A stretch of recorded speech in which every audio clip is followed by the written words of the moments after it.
13 WHAM's Ginny Ryan and photographer Paul Giovanni left for Haiti this morning on a humanitarian mission. More than a dozen volunteers from Rochester will help build an orphanage for 50 children in the town of Léogâne, the epicenter of an earthquake in 2010.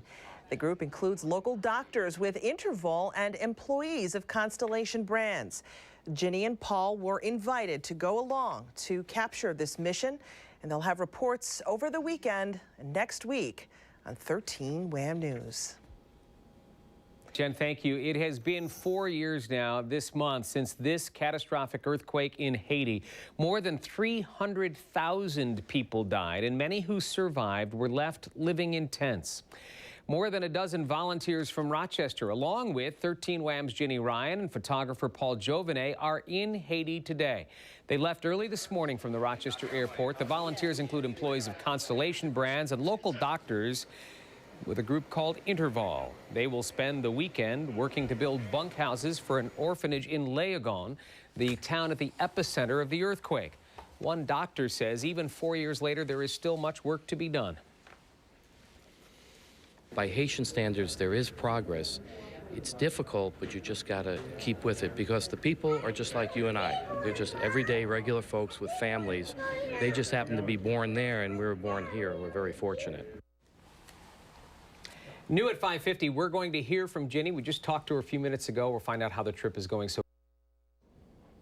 And welcome back. 13 WHAM's Ginny Ryan and photographer Paul Giovanni arrived in Haiti today. Yeah, joining more than a dozen volunteers from Rochester on a humanitarian mission. Ginny has more from Léogâne, a town at the epicenter of a devastating 2010 earthquake. If all things were equal between home and where I am in Haiti now, the 60-degree temperature change would be the biggest difference. But all things are not equal. This is Léogâne, Haiti, home of the 2010 earthquake. Actually, the epicenter was here, and people are still living in tents, are still homeless. 179,000 people are still without homes. I'm standing on the roof of what's called the Residence Villa Rose, run by the University of Notre Dame. And at one point, this whole area was surrounded by tents of people who had no place to go. You don't see that today, but what's outside these walls certainly doesn't tell the story of the current situation in Haiti.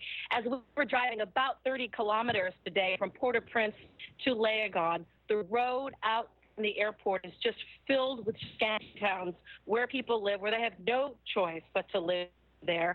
I was amazed by the poverty, things that we don't normally see even our poorest parts of the U.S.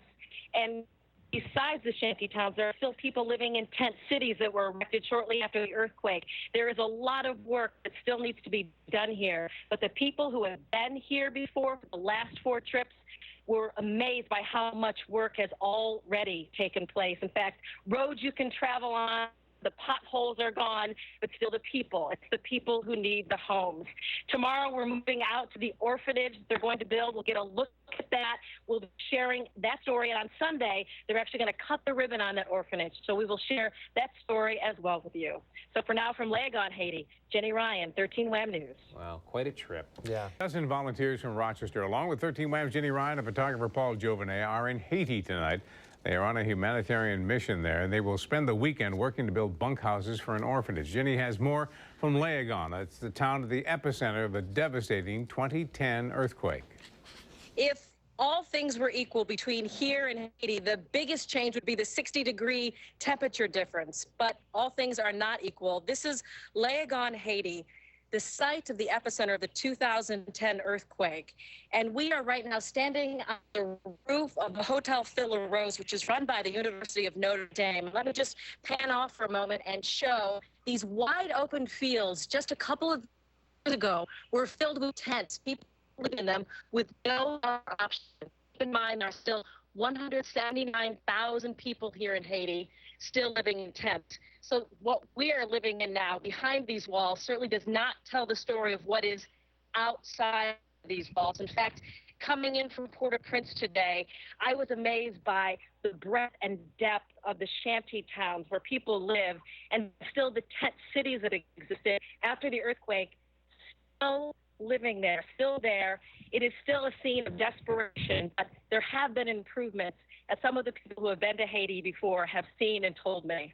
For now, from Legon, Haiti, Ginny Ryan, 13 WHAM News. All right, thank you, Ginny. More reports over the weekend and next week as well as that journey continues. More than a dozen volunteers from Rochester are on a humanitarian mission in Haiti. They will spend the weekend working to build bunkhouses for an orphanage. 13 WHAM's Ginny Ryan is with the volunteers. Tonight I spoke with her via FaceTime about that effort to help a town devastated by a 2010 earthquake.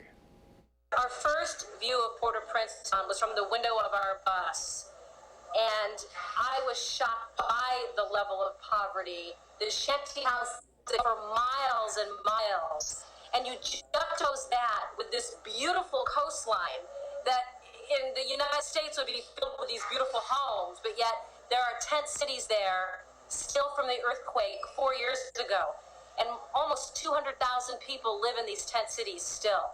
You know, one of the doctors said to me, these trips start with so much hope, and I them, but when you get here on the ground, you see the reality of the situation, and it's an emotional roller coaster for a lot of these people on the trip, because you begin to wonder, how can I make a difference in this situation?